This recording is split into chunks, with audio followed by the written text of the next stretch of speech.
हरिओम तत्सत। यह वृषभ लग्न की कुंडली है। सूर्य से फलादेश प्रारंभ करते हैं। सूर्य इस कुंडली में माता भूमि भवन के स्वामी होते हैं और यह तृतीय भाव में विराजमान है, परंतु 28 अंश के हैं, बिल्कुल कमजोर हैं। सूर्य अपने घर से द्वादश भाव में, मतलब स्वयं से द्वादश भाव में विराजमान है और 28 अंश के हैं, कमजोर भी हैं। तो कुछ कठिनाइयों के साथ माता भूमि भवन का सुख प्राप्त होता है और बड़े भाई के सुख में कमी होती है। यहाँ से नवम भाव में दृष्टि डालेंगे तो कुछ शनि के घर में दृष्टि डाल रहे हैं, इसीलिए कुछ कठिनाइयों के साथ भाग्य की उन्नति होते हैं, अपने बलबूते पर जीवन में आगे बढ़ते हैं। तो यहाँ आपको सूर्य का मंत्र जाप करना चाहिए और इन्हें प्रबल करना चाहिए और ऐसे व्यक्ति को पराक्रम के माध्यम से जीवन में बहुत ज़्यादा उन्नति भी करते हैं और बहुत आगे भी बढ़ते हैं।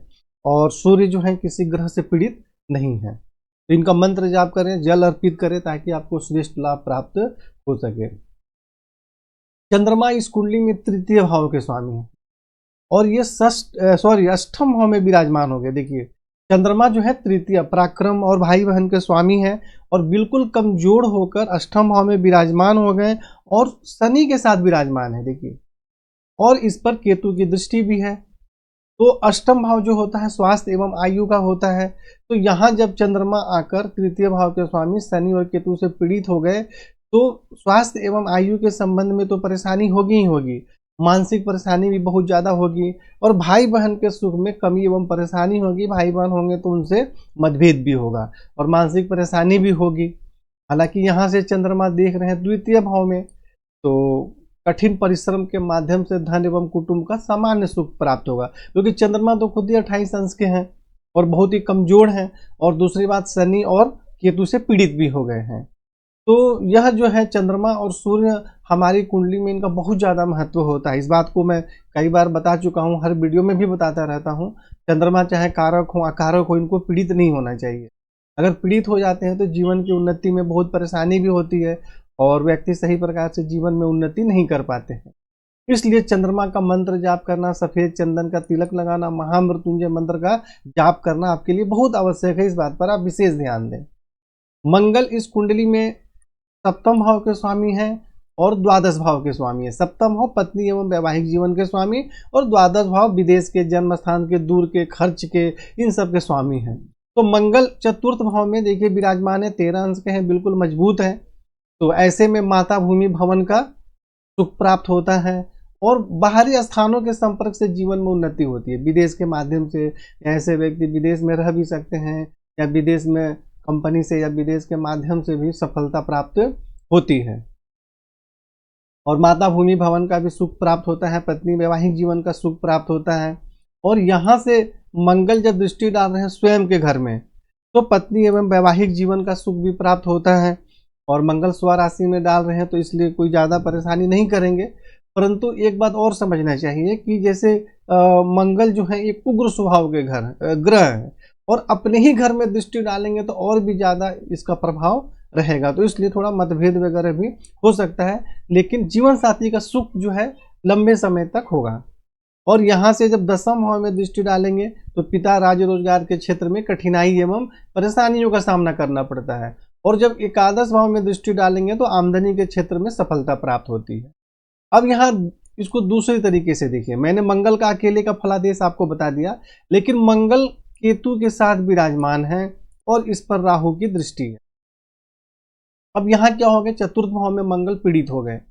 तो चतुर्थ भाव में मंगल पीड़ित होने से क्या होगा, माता भूमि भवन के सुख में भी परेशानी होगी, पत्नी एवं वैवाहिक जीवन के सुख में भी कठिनाई एवं परेशानियों का सामना करना पड़ेगा, विवाह में विलंब होगा और आपके विवाह में विलंब हो भी रहा है। 89 का आपका जन्म है, अब तक विवाह नहीं हो पाई है। तो उसका मुख्य जो कारण है यही है कि पहला कारण कि मंगल जो है राहु केतु से पीड़ित है, जिसके कारण विवाह में बहुत ज़्यादा विलंब हो रही है और बाद में भी परेशानी के योग बन सकते हैं। तो इसलिए आपको राहु केतु से संबंधित दान एवं उपाय करना सबसे ज़्यादा जरूरी है। अब कई व्यक्ति बोलेंगे राहु तो बिल्कुल कमजोर है तो उसका प्रभाव नहीं होगा, लेकिन प्रभाव तो है, तभी तो विवाह में इतना विलंब हो रहा है। तो इन सब बातों को ध्यान दें आप कि ये पहले मैंने मंगल का फलादेश बता दिया, लेकिन मंगल राहु केतु से पीड़ित हो गए तो इसमें परेशानी के योग बन गए।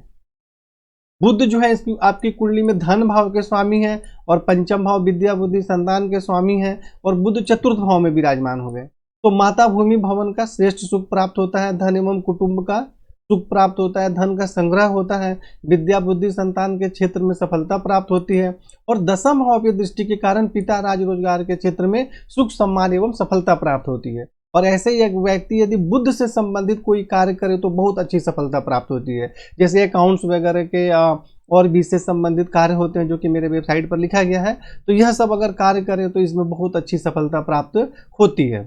परंतु देखिए चतुर्थ भाव में ऋषियों ने बुध को निष्फल माना है, यानी कि ऐसा माना जाता है कि चतुर्थ भाव में बुध विराजमान हो जाते हैं तो वह अपना पूर्ण फल नहीं दे पाते हैं। फलादेश तो बिल्कुल अच्छा है, लेकिन दूसरा नियम भी हमें देखना जरूरी है। तो आप बुध को यदि प्रबल करें तो आपको बहुत ही श्रेष्ठ लाभ प्राप्त होगा, धन कुटुंब विद्या बुद्धि संतान रोजगार इन सभी क्षेत्रों में आपको अच्छी सफलता प्राप्त होगी। गुरु इस कुंडली में आमदनी भाव के स्वामी होते हैं और आयु भाव के स्वामी होते हैं और तृतीय भाव में विराजमान है, तो एक तरह से इनको अकारक माना जाता है। लेकिन दूसरे प्रकार से देखा जाए तो अचानक लाभ प्राप्त करने के लिए और आमदनी के स्वामी तो गुरु ही हैं और आईएएस धन भाव के चले गए, मतलब आय भाव के स्वामी धन भाव में चले गए। कई ऐसा नियम होता है कि धन भाव के स्वामी यदि आय भाव में चले गए, आय भाव के स्वामी धन भाव में चले गए, आमदनी का बहुत अच्छा योग बनता है। तो गुरु जो है आमदनी भाव के स्वामी धन भाव में चले गए तो आमदनी ऐसे व्यक्ति की बहुत अच्छी होती है, धन एवं कुटुंब का सुख प्राप्त होता है। यहाँ से गुरु दृष्टि डाल रहे हैं आपके षष्ठ भाव में, तो ऐसे में नौकरी में सफलता प्राप्त होती है, ननिहाल पक्ष से भी संबंध अच्छा रहता है और स्व राशि में देख रहे हैं तो स्वास्थ्य एवं आयु में वृद्धि होती है, सफलता प्राप्त होती है और इससे संबंधित आपको और भी लाभ मिलते हैं। जैसे अष्टम भाव को गुप्त ज्ञान विशेष प्रकार के रिसर्च इत्यादि के लिए भी माना जाता है और खुद के ही घर में, और गुरु स्वयं ज्ञान के कारक हैं और अपने ही घर में देख रहे हैं, तो इन सब क्षेत्रों में भी आपको सफलता प्राप्त होगी।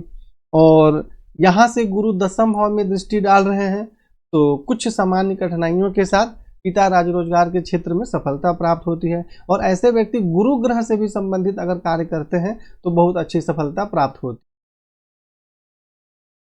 उसके बाद शुक्र के विषय में चर्चा करते हैं तो शुक्र जो है लग्नेश है, सबसे मुख्य है लग्नेश है और षष्ठेश है, रोग एवं शत्रु के स्वामी भी है और रोग और शत्रु ही नहीं होते हैं, इसको पेट का भी होता है, किडनी का भी होता है, कमर का भी होता है, षष्ठ भाव में सभी चीजों के लिए देखा जाता है। और शुक्र जो है यहाँ देखिए नीच राशि में विराजमान है और 2 अंश के हैं, तो अब जहाँ पे शुक्र विराजमान है इनके स्वामी लग्न से केंद्र में चले गए बुध, तो इसका तो नीच भंग हो गया, तो नीच भंग तो हो गया लेकिन अंश बन में बिल्कुल कमजोर है, 0-2 अंश के। और विवाह के कारक होते हैं शुक्र किसी भी पुरुष की कुंडली में, और वृषभ या तुला लग्न की कुंडली में यदि शुक्र कमजोर हो जाते हैं तो विवाह के लिए बहुत ही ज्यादा परेशानी का योग हो जाता है। यहाँ से शुक्र दृष्टि डाल रहे हैं एकादश भाव में तो आमदनी बहुत अच्छी होती है, श्रेष्ठ लाभ प्राप्त होता है, परंतु शुक्र तो कमजोर है और लग्नेश भी है, तो इसलिए सबसे पहले आप शुक्र का रत्न धारण करें, लगभग 9-10 कैरेट का ओपल चांदी में आप धारण करें जिससे कि आपको श्रेष्ठ लाभ प्राप्त हो सके। शनि इस कुंडली में पिता राज्य रोजगार एवं भाग्य के स्वामी होते हैं और यहाँ षष्ठ भाव में विराजमान हो गए, सॉरी अष्टम भाव में विराजमान हो गए, षष्ठ भाव में नहीं अष्टम भाव में विराजमान हो गए और शनि यहाँ विराजमान हो गए। और शनि के लिए मैंने पहले बताया था कि चंद्रमा के साथ विराजमान है, इस पर केतु की दृष्टि भी है, तो जिसके कारण कि स्वास्थ्य एवं आयु के संबंध में परेशानी होती। शनि यदि अकेले विराजमान होते अष्टम भाव में तो आयु के लिए अच्छा माना जाता है, मतलब आयु में वृद्धि होती है, परंतु यहाँ शनि चंद्रमा को पीड़ित कर रहे हैं और इन दोनों पे केतु की दृष्टि है, तो आयु तो लंबी होगी लेकिन परेशानी भी होगी और कष्ट भी झेलना पड़ेगा, पेट के सबसे निचले भाग में किसी प्रकार की बीमारी भी होने की संभावना रहती है। भाग्य की उन्नति में भी कठिनाइयों का सामना करना पड़ता है और यहाँ से शनि स्वयं के घर में दृष्टि डाल रहे हैं तो पिता राज रोजगार के क्षेत्र में सफलता भी प्राप्त होती है। और यहाँ से शनि द्वितीय भाव में दृष्टि डालेंगे तो धन एवं कुटुंब का सुख प्राप्त होता है, धन का संग्रह होता है। और यहाँ से शनि पंचम भाव में दृष्टि डालेंगे तो विद्या बुद्धि संतान का भी श्रेष्ठ सुख प्राप्त होता है। मतलब कि शनि किसी ग्रह सिर्फ चंद्रमा को पीड़ित कर रहे हैं, यह परेशानी है, बाकी यहाँ भी दृष्टि डालेंगे तो अच्छा है, यहाँ भी दृष्टि डाल रहे हैं तो अच्छा ही लाभ दे रहे हैं और यहाँ भी दृष्टि डालकर अच्छा ही लाभ दे रहे हैं। तो यहाँ पे आपको शनि का रत्न धारण नहीं करना है, भले ही सबसे राजयोग कारक ग्रह हैं फिर भी, क्योंकि शनि 14 अंश के हैं और वक्री भी हैं, यानी मजबूत पूरे तरीके से हैं। लेकिन ये चंद्रमा को पीड़ित कर रहे हैं, जिसके कारण शनि का यदि रत्न धारण करेंगे तो और भी ज्यादा परेशानी हो जाएगी। तो शनि का आपको मंत्र जाप करना है और शनि के उपाय आपको करने जरूरी है, जिससे कि आपको परेशानी ज्यादा ना हो जीवन में। इन बातों का ध्यान रखें। ऐसा नहीं है कि कारक ग्रह है तो उसका रत्न धारण कर लिए, वह रत्न धारण करने के लिए देखना पड़ता है कि कहाँ किसकी आवश्यकता है, तब रत्न धारण करते। जैसे मैंने शुक्र के लिए बता दिया कि आप रत्न धारण करें, यह अत्यंत आवश्यक है और अत्यंत ही आवश्यक है धारण करना। ठीक है। उसके बाद राहु जो है 10वें भाव में विराजमान है, तो कुछ कठिनाइयों से साथ पिता राज रोजगार के क्षेत्र में सफलता प्राप्त होती है। अब द्वितीय भाव में दृष्टि डाल रहे हैं। देखिए, अगर गुरु नहीं होते हैं तो धन एवं कुटुंब का श्रेष्ठ सुख प्राप्त होता है, अचानक लाभ प्राप्त होता है, परंतु यह गुरु पर दृष्टि है, तो जिसके कारण आमदनी में भी परेशानी होगी और आपको धन एवं कुटुंब के सुख में भी परेशानी होगी, मतलब कुटुंब के सुख में भी कमी होगी। यहाँ से राहु चतुर्थ भाव में दृष्टि डाल रहे हैं, मंगल पर भी और सिंह राशि पर भी दृष्टि डाल रहे हैं, तो माता, भूमि, भवन, घरेलू सुख में परेशानी होगी। पत्नी एवं वैवाहिक जीवन के सुख में भी कठिनाई एवं परेशानियों का सामना करना पड़ेगा। पत्नी से मतभेद भी होगा, विवाह में विलंब भी होगा।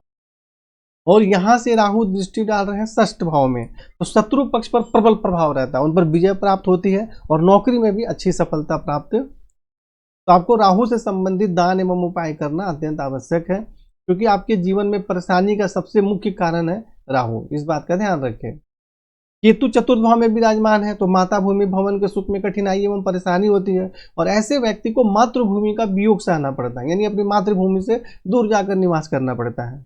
यहाँ से केतु शनि एवं चंद्रमा पर दृष्टि डाल रहे हैं, जो कि मैंने बता ही दिया, तो जिसके कारण पराक्रम, भाई बहन के सुख में परेशानी होती है, पिता, राज्य, रोजगार और भाग्य की उन्नति में भी परेशानी होती है, और पेट के सबसे निचले भाग में किसी प्रकार की बीमारी जैसे पाइल्स इत्यादि होने की बहुत ज्यादा संभावना रहती है। मतलब ये जो योग बन रहा है, ऐसे योग में निश्चित ही पाइल्स से संबंधित प्रॉब्लम होती है।